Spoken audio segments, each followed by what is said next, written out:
Hi, good morning, everyone. Welcome to the TradeStation Masterclass. This is our Easy Language series where we get our hands on the TradeStation platform and we develop and write our own studies. So let's see what type of examples we're going to showcase today. I have some ideas that I want to maybe present to you guys. And the whole purpose here is just to show you how you can use Easy Language to count events and keep track of things that are important. If there are conditions, if there are market patterns or bar patterns that are showing up on a trade station chart, whatever is it that you're wanting to count, it is important that we use Easy Language to keep track of those events. So that's the topic of today. For those that are new to the TradeStation Masterclass, my name is Jesus Nava. I'm the Director of Client Training and Education for TradeStation Securities. And for me, it's always a pleasure to talk about technology.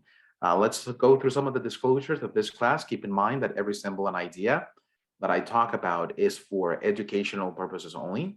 It is not a recommendation of TradeStation.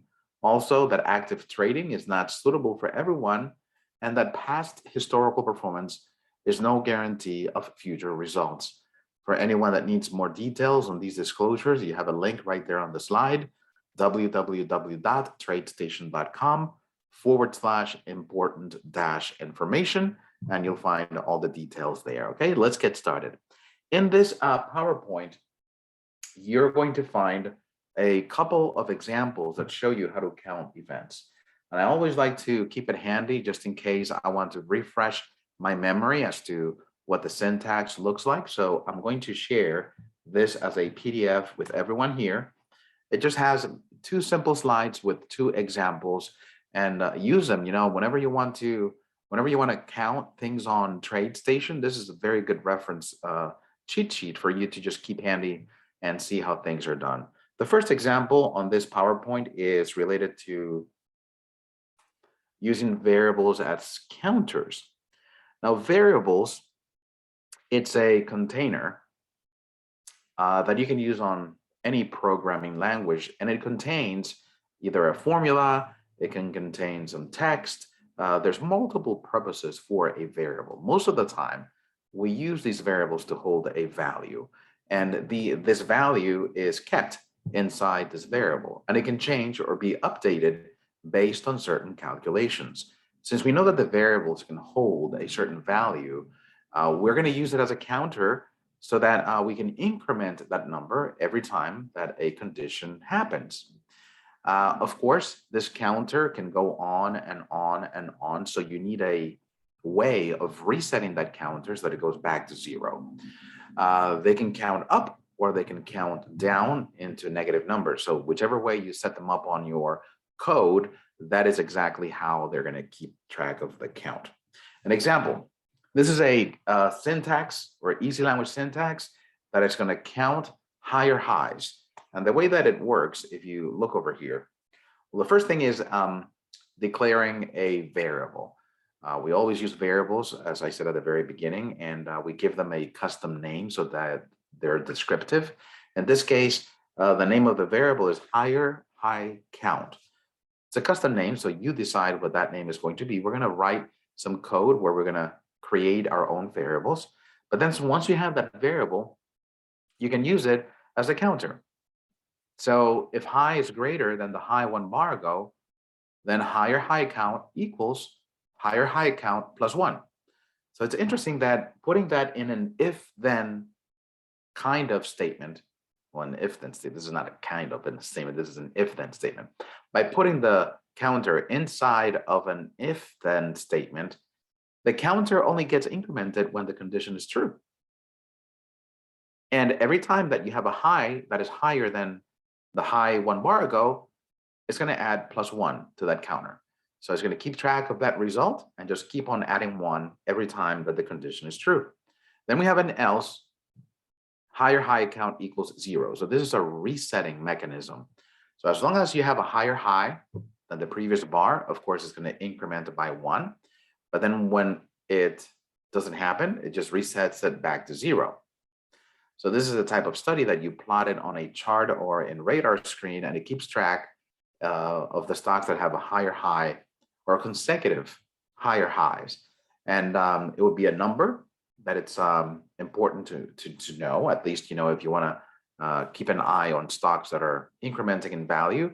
Having a stock that has higher highs consecutively, it's interesting to look at, whether because you think it's going to go in the opposite direction or correct itself or continue on that same trend.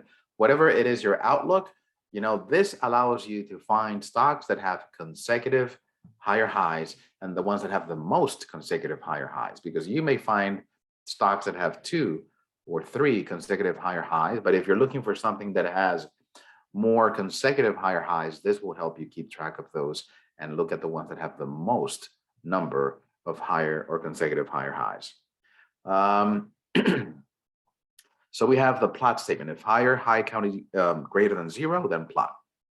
The reason why we have this if then statement that says if higher high count is greater than 0, because we want to plot something that is relevant in the sense that you're probably not interested when it's 0. So you want to make sure that you only plot it when it's higher than 0. And it'll look nicer on the screen, and I'll show you an example of that as well. Okay, so that's the only reason why we have that if then statement right there. It's optional, you don't really need it, but sometimes it just makes sense that you are going to plot a value if it makes sense to you. If it's 0, it doesn't really matter, right? Let's take a look at another example. Counting bars to track signals. Same concept. One is tracking, price events. This is pretty much tracking signals. Trading rules.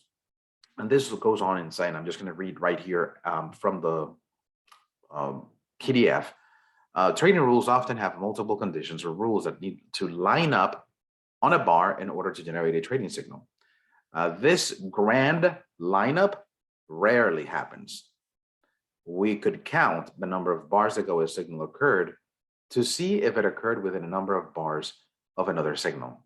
So yeah, sometimes if you want to combine signals from different technical ideas, let's say that you want to combine the MACD with CCI or MACD with the Bollinger Bands, and you want the signal to pretty much happen on both technical ideas for it to trigger a signal.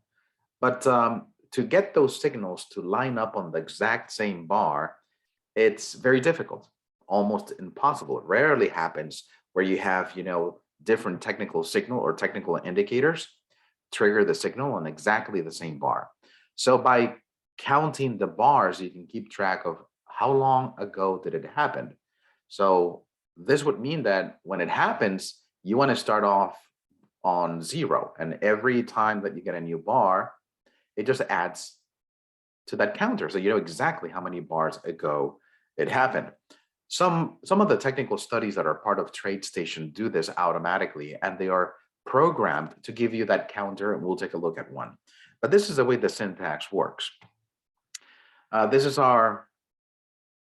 using cross bars ago plus equals 1. Notice the syntax. The plus equals 1 is exactly the same as saying cross bars ago equals cross bars ago plus 1.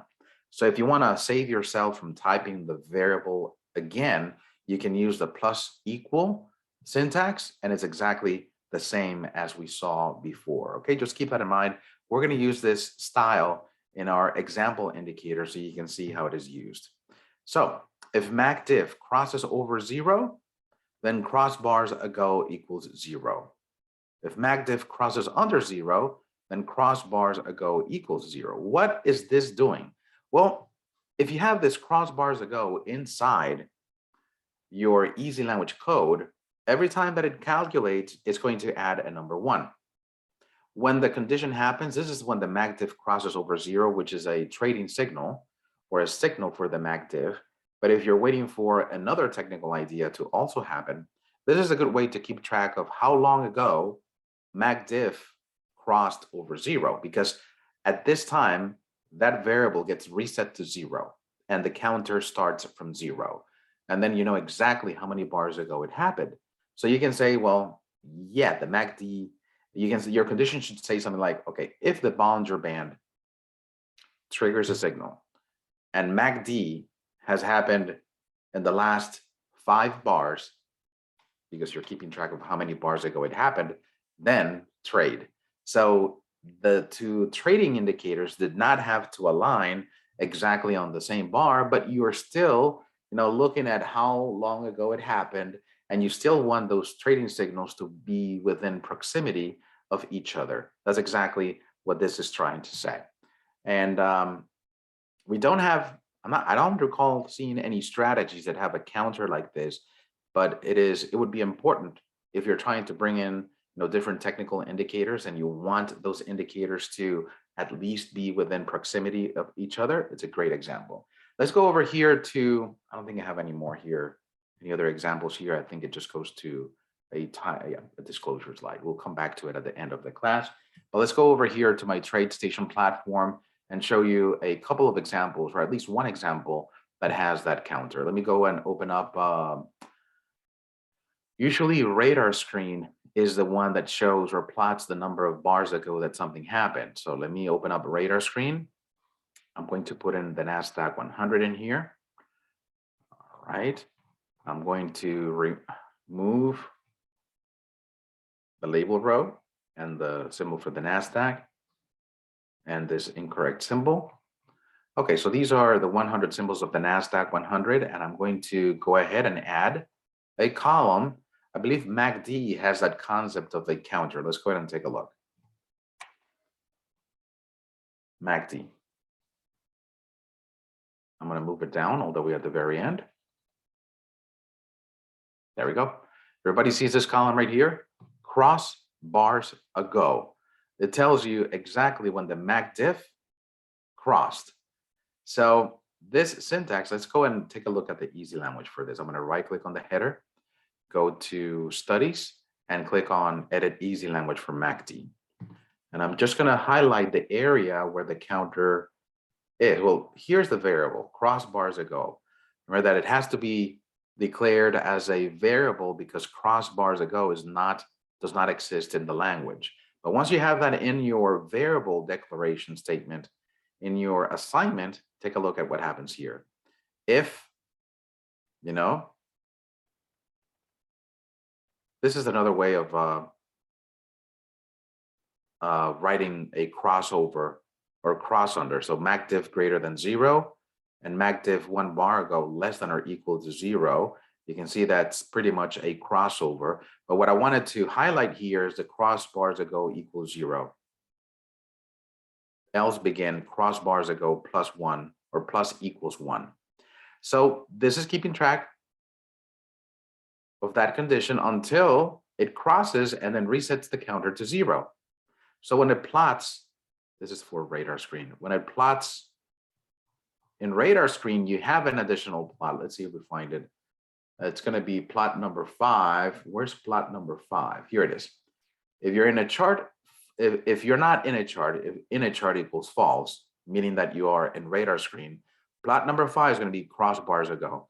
And that's exactly what we're seeing here inside of the MACD indicator, telling us how far ago did it cross. And you can sort by this value to show you how long ago did we have a crossover. We have all these that are crossing over just now on a 5-minute chart. Okay, let's take a look at an idea and how we can create our own counter, and we'll create the study together so we can keep track of the things that are important in writing custom studies. Let's set this up with another workspace, and I'm going to open up a chart. My idea is going to be based on volume average. So let's go ahead and take a look. It's going to be a simple counter. I just want to provide an example for it. So this is the volume average. Okay, if you haven't used this particular study, let me go here to a stock that is in the NASDAQ 100, and let's make this a 1-minute chart. Okay, this is a 1-minute chart of Microsoft, and you can see the volume average right there at the bottom. If you're not familiar with the volume average indicator, let me just give you a description of it. It's just like regular volume. In fact, if you were to add just the one that's called volume, it would be exactly the same, except for the coloring and except for the orange line that goes through it. So this one gives you a little bit more information. You have the blue and the red bars. that are painted based on where the price of the candlestick is. So whenever you have the candlestick closing lower than the previous bar's close, then it's going to paint volume red. So for example, here you have a whole series of red candles. So clearly the closing price is going down. And you can see how all the volume bars are painted red according to that downward movement. And when you have closing prices going up, then the volume gets painted blue. So it does give you a little bit of a sense of direction as to where the prices are headed. And then you have this orange line letting you know what the average is in this particular interval. So let's take a look at that average. Right here on the far right, we have 26,835. What does that average mean? It means that Microsoft trades an average of 26,000, almost 27 already, 27,000 shares every single minute. Why every single minute? Because this is a 1 minute chart. So remember that this is a study that calculates based on the intraday that you have on the screen. If I make this a 5 minute, then you can see how the average changes to 175,000 because now it's reflective of the volume that happens in every 5 minutes. Let me go back here to 1 minute. And we see the volume right there, average about 27,000. This is averaging 50 bars, just to be a little bit more clear. That's the default value. So this is the average for the last 50 minutes, which is interesting. And you can see right here the value that is going up, 3,000 in blue. It's blue because we have a price that is higher than the prior close, and that's the running total for the current bar. The nice thing about this study, the volume average study, that has a built-in alert so that every time that the volume for that bar exceeds the average by a certain percentage, then it triggers the alert. Let's go ahead and take a look at the code of this indicator. I'm going to right click and edit Easy Language for volume average. And you can see the way that it provides you the alert factor. And let me just look at the alert criteria. Here we go. The alert criteria is whenever the volume crosses over the volume average times that factor. Okay, and the defaults, I believe it's 50%. So here's the average length for the moving average and the 50% for the alert. We're going to do something very similar. The idea that I want to, create here is keeping track of how many times the alert is triggered from the opening of the day. So you can see these spikes in volume that have happened prior to the current bar. And I want the indicator to keep track of how many times that volume average has been exceeded. Because, putting this indicator on radar screen, it's fun because it tells you which symbol has exceeded the volume on the current bar, but you don't really quite get the behavior of prior bars. Let's go ahead and take a look at that indicator on radar screen. I'm going to click here on the plus. I'm going to go and add my volume average. And I'm going to move it down. Okay, so that's my volume average. I don't need this zero line, so I'm going to go to Studies, Show Hide, and hide the zero line. But if I were to enable the alert here on this study, let me go and do that so we can see it. Enable the alert, no message center. Okay, and let me bring this in so that I can see or put up a chart here on the right hand side so we can see it. So apps, chart analysis.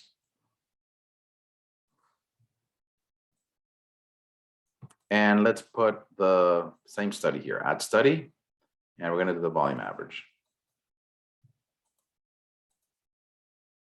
And I was using 1 minute on my example, so let's select 1 minute here. And what I'm going to do is I'm going to filter by the alert, volume average alert.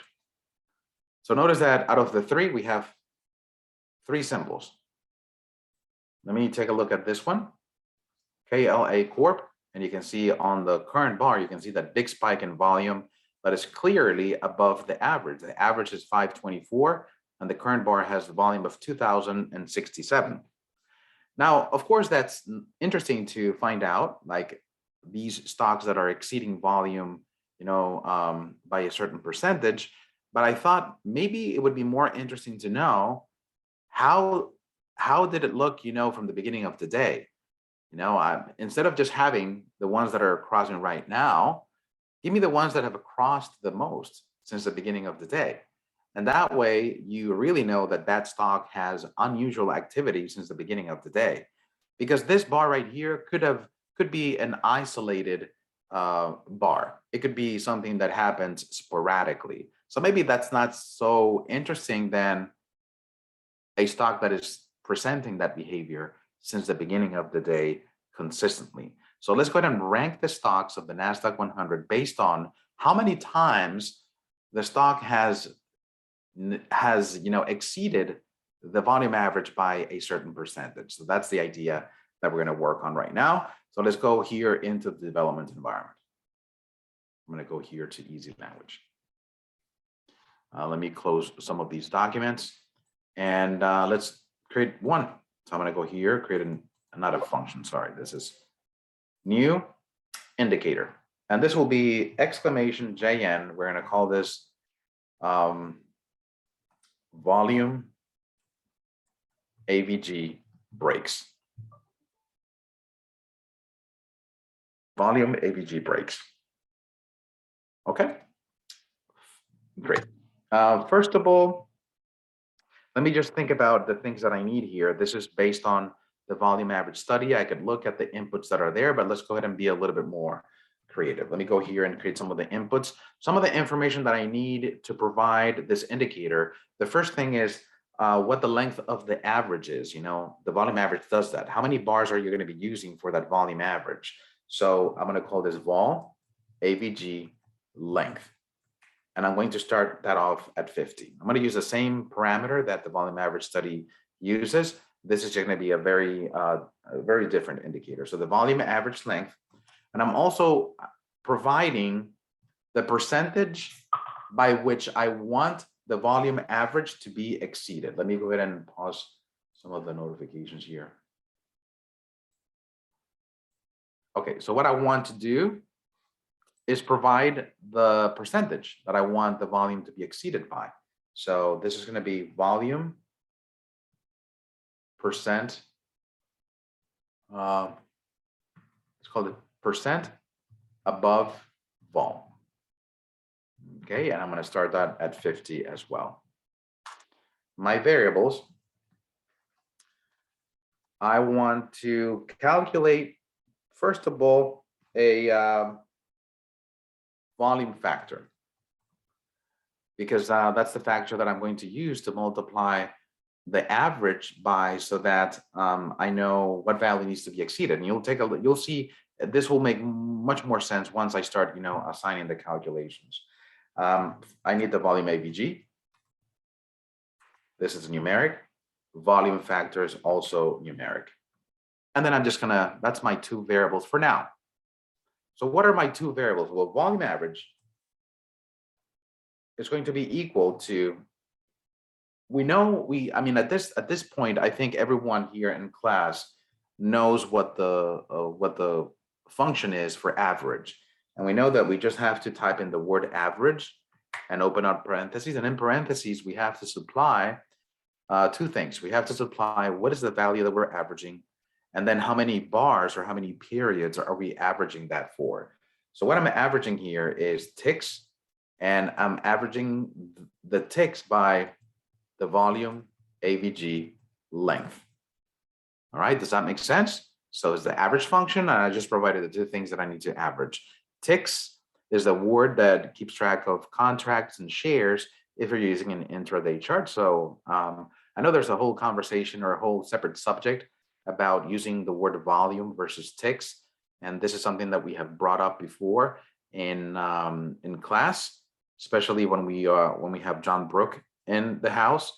Volume is not an easy thing to to measure, depending on the type of chart you use and the application and the symbol, and there's a whole different set of factors that you have to take into account when using volume.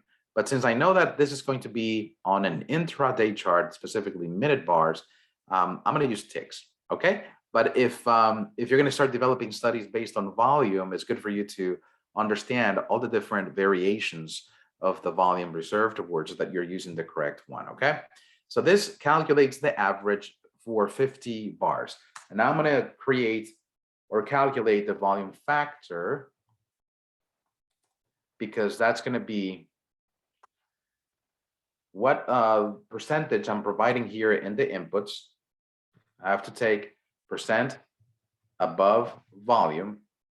I'm going to multiply this by 0.01. Why am I multiplying this by 0.01? This is the same thing as dividing by 100. What I want to do is turn that 50 into a decimal. On the inputs side, it makes sense to everyone when they say percent above volume. When they see a number 50, or they say, oh, that's a 50%. 50% above, this should say average volume. So percent above average volume. So let me just add that word. So it's a little bit more descriptive.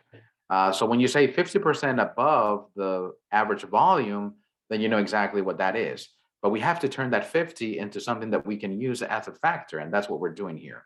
We're taking that percent above average volume, multiplying it by 0.001, I'm sorry, or the same thing as dividing by 100. It's always recommended to use multiplication where you can. Just makes it a little bit more efficient, since it doesn't have to check for divide by 0 errors. So that's what I'm choosing to do, multiplying by 0.01. So I'm adding this result to a number 1. What does that do? So the factor would be 0.5 plus 1, make it a 1.5. So the 1.5 is my volume factor, and it multiplies the average by that factor, and you get the threshold that needs to be crossed in order for the criteria to be met. So far, so good? Okay, so we have the two variables assigned. Now, let's go ahead and talk about when do we want this number to reset.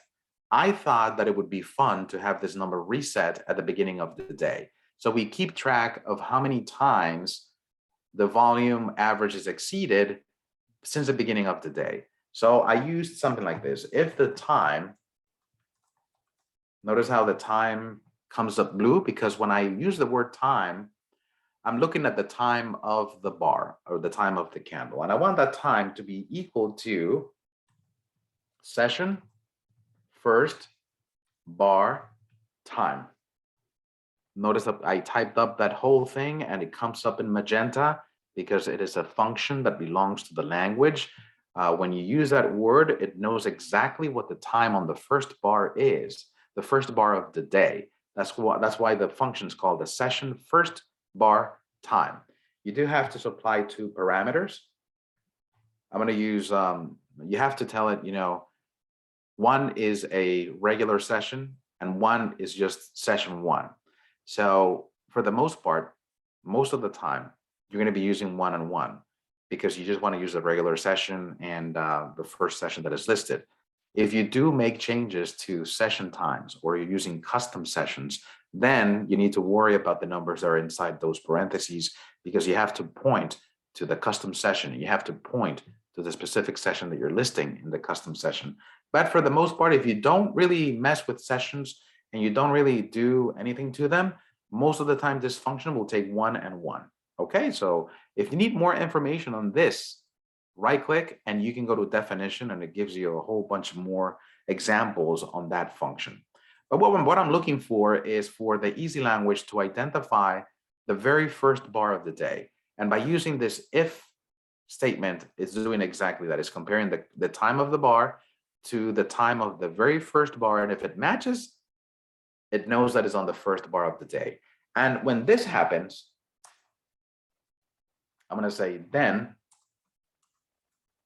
and what I want to happen when it finds the very first, I want to reset the counter. One thing that I haven't done is created a name for my counter. So let's go ahead and do that. Volume average breaks. That's going to be my counter.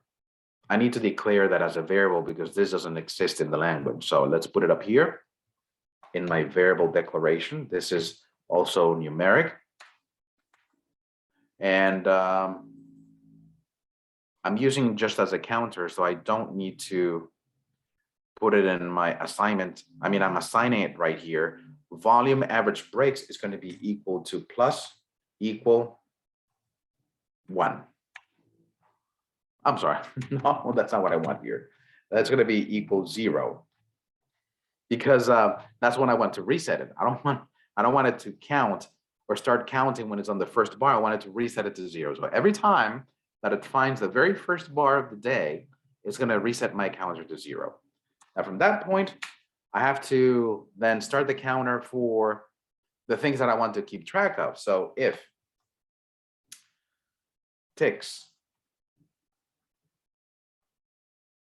meaning the volume for the bar that I'm looking at. If it's a 1 minute chart, I'm looking at the volume for that 1 minute. If the volume for that 1 minute is greater than the volume AVG times the volume factor, then notice that I'm using the two variables that I already assigned. I'm looking at the average, multiplying it by the volume factor. That'll give me the threshold that needs to be crossed. And if the current ticks is greater than that, I know that the volume has exceeded the average by that 50%. Does that make sense? So whenever that happens, I'm going to make volume AVG breaks plus equal 1. Again, I'm using the syntax, which is a simpler way of using the counter. I could have easily done this, volume breaks equals volume breaks plus 1. So if this makes more sense in your head, go ahead and type it up. But you can use the other form, which does not have, the reserve, your variable repeated. You can just use this volume average breaks plus equals 1, which is exactly the same result. It does the same thing. It just keeps on incrementing your counter. Once that's done, all I want to know from this indicator is what's the count. So I'm going to do plot 1.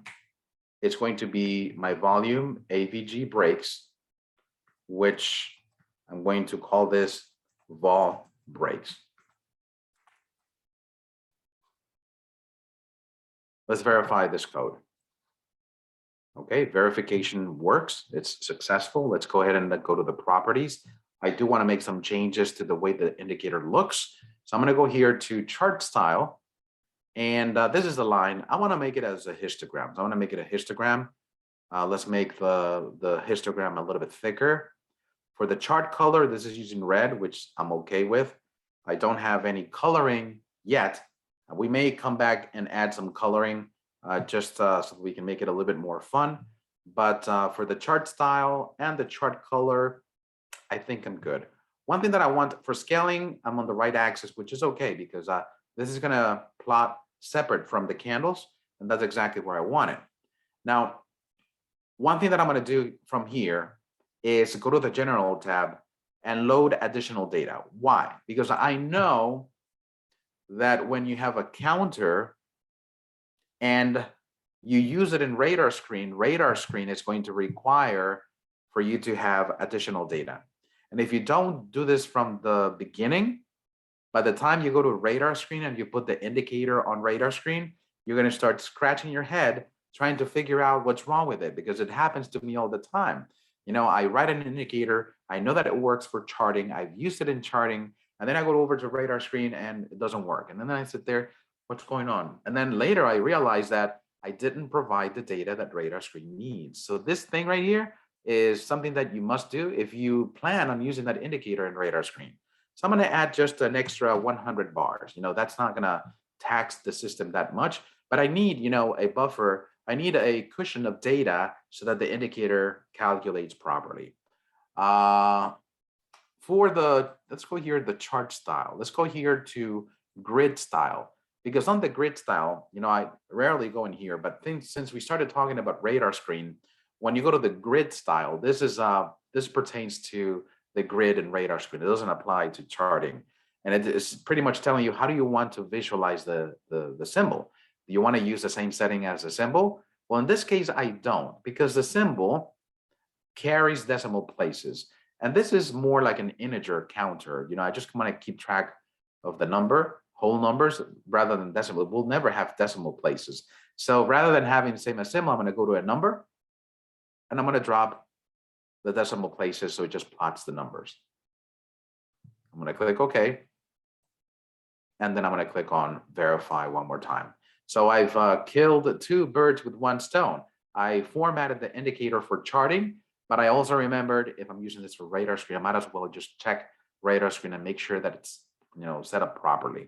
So let's go over here to my chart and see what this looks like. Let's open up, let's leave that there, but I'm going to come here to this workspace, and I'm going to pull up my study. So let's go to !JN.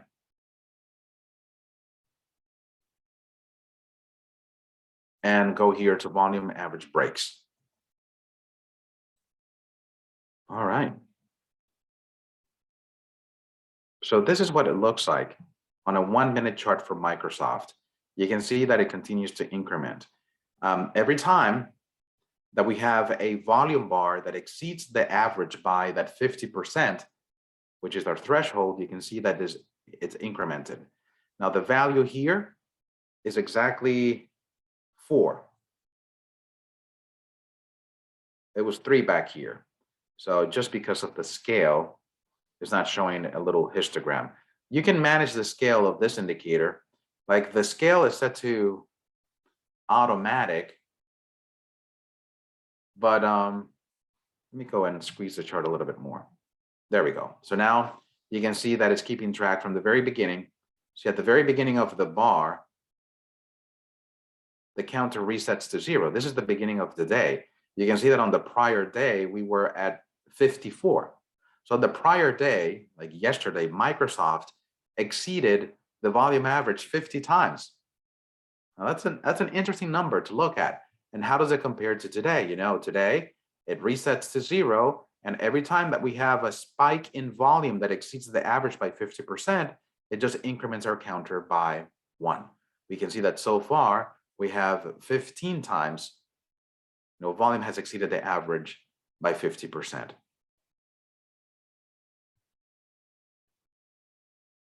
So you can see the different days right here.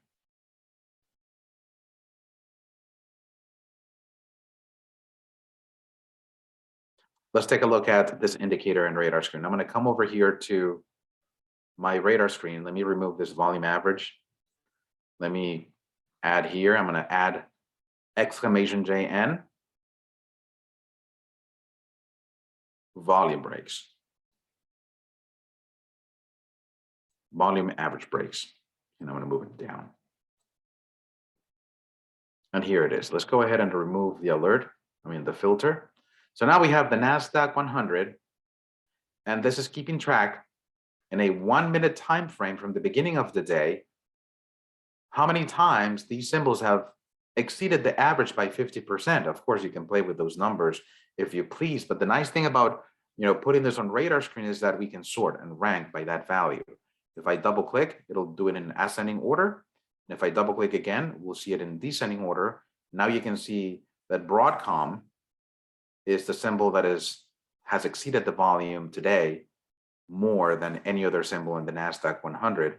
And you can see that behavior reflected right here on the chart. You can see that volume is out of control for today's data. Interesting, huh? Now you can put that same indicator on charting, but I think it makes more sense, or it gives it a little bit more value in radar screen, because you can rank symbols based on that number and see which ones have out of the ordinary volume behavior. The next one after that is alphabet. You can see that throughout the day we've had multiple spikes in volume. So notice how the activity today, or the most recent activity, doesn't have those breaks. So if you were looking at the volume average study, alphabet would not come up because recently it hasn't exceeded the volume by 50%. But looking at the indicator historically, you can see that, yeah, Google is one of those symbols that have exceeded the average more times since the beginning of the day than any other symbol in the NASDAQ 100. Is that something that we can use in a strategy? Maybe, maybe not, but it's just values that are interesting, and I'm just trying to get your, thinking process and in ways in which you can use it in a practical way. The idea here is for you to show you how to create these counters and keep track of them. One more thing that I wanted to do with this indicator is to make it a little bit more,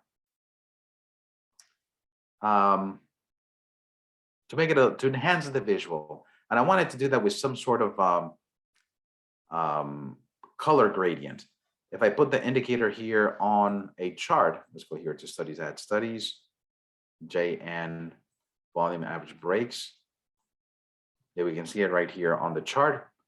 It'd be fun to have a gradient where as it goes up or down, you have a gradient color instead of having just, the red candles at the bottom. So let's see if we can do that here inside the code. I'm using a function. It's called norm color gradient. No? Gradient color, maybe? Yep. So what I do sometimes is I just type it up, and if it doesn't come up in magenta, it means that I mistyped it. So that's a good way for you to know if you know your functions by heart. But this will help me, provide a gradient color to my indicator. So first of all, I'm going to add the gradient color to, I think I have to use not the plot number, like in the gradient color, I have to use volume AVG breaks. Then I have to use, let me just refresh my memory here in the dictionary. Norm gradient color is up here. It needs 5 different parameters. Data series value crosses over 0. Let me pin this to the right hand side. Does it crosses 0? That's false. So I have to type in the word false here. Color norm length. So I wanted to look back. I wanted to look back. Let's look back 100 bars. Since I'm applying this to a 1 minute, I wanted to have enough bars to compare, the maximum and the minimum to. In fact, 100 could be just too little because I wanted to grab the zeros. How many 1 minute bars are in a day? We have 60 per hour, 6.5 hours, 390. So maybe the thing is that if you go 390, of course that works at the end of the day. But if you do 390 right now, right now the time is 12:14 Eastern time. So if you go 390, it'll go to 12:14 yesterday, which is okay. Still grabs, the 0 and the maximum of yesterday. So I'm going to do 390 just to have a full day worth of 1 minute bars. And then I need the up color. Up color, I'll make it cyan, and the down color magenta. So this will be a mix between magenta and cyan, and then close parentheses, and then do this. Let's see if that works. Verify. Assignment to a function. I need to assign this to a variable, I believe. So, yep, value 1. So here's an example. You can see that value 1, it uses value 1, one of the pre-declared variables, so that, there we go. So now if I look at the indicator on my trade station, do I need to re-add it?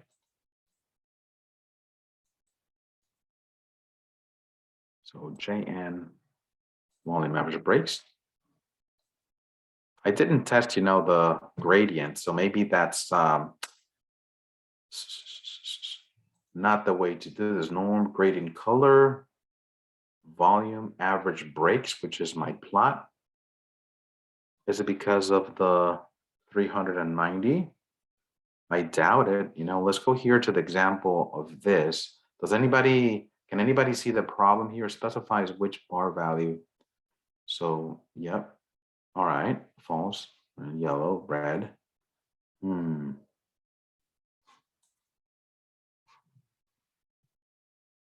Maybe let's add more history here. Let's go 5 days of data.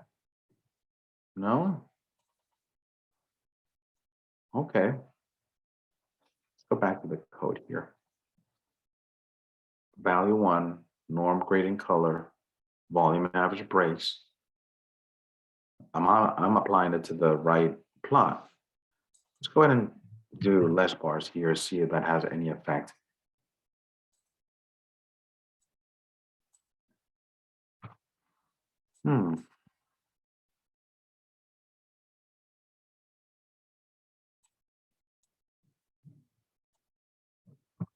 We didn't change.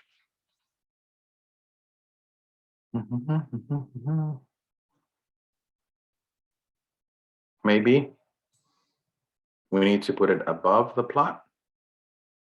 That's what I was thinking, Carl. Thank you for pointing that out. We are thinking alike.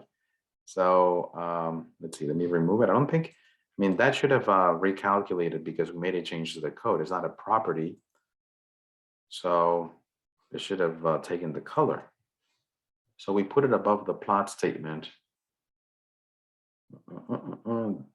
This is not part of the if then statement. So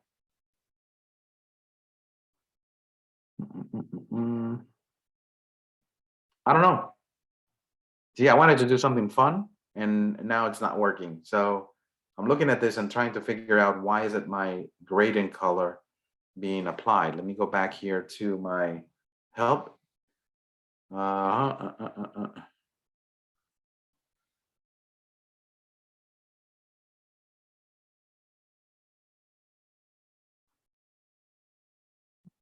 That's exactly what I'm doing. Norm, gradient, color, process 0. Maybe we need to add the color here. The inside the plot statement. See, James says you just plotting the variable volume average breaks. You have not changed it with the gradient color command. So I have to add it here inside the plot statements, right? Like that. There we go. So it did change the color. So that's interesting. Now, thank you for that, Jim. So we need to add, the reference to value 1 inside the plot statement.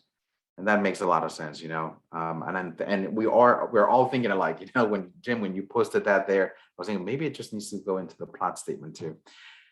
Now, the way that is plotting the gradient, I think it's because there's not a big range of values. It goes from 0 to, for example, this one, Timus, you see this, why is this magenta? That's the tricky part right there. So, maybe because I changed the number of how far back it should look. Let's go back to 390 and verify and see if we have, there we go. Now it gives you a more of a shade because I changed it thinking that it was the look back, but now this is not the look back. It's actually the using 390 bars. It goes back and looks at other highs and lows. This one right here that it has kind of a magenta color, it's because it's looking back and it's grabbing these numbers, high numbers here that are about 67, 68. So that's what it's referencing, and that's why it's not cyan here yet. So I guess it's an interesting way of coloring your plots to see where they are at the moment in relationship to historical data. All right, guys, that's what I had for you. So hopefully you enjoyed the example. If you have any questions, let me go ahead and put that example or this code inside the chat. So really, this value 1 could have gone down here. I don't think it breaks if I have it all the way at the bottom. Let's go ahead and make sure. Yeah, I still have the gradient applied. So it could have been down there too. So let me go ahead and copy this and put it right here so that you can maybe copy and paste it and also create your own indicator. But guys, thank you so much for joining me today. Let me swap here to our disclosure statement since there's a requirement from regulators. So again, and my name is Jesus Nava from TradeStation Security. So I appreciate your time.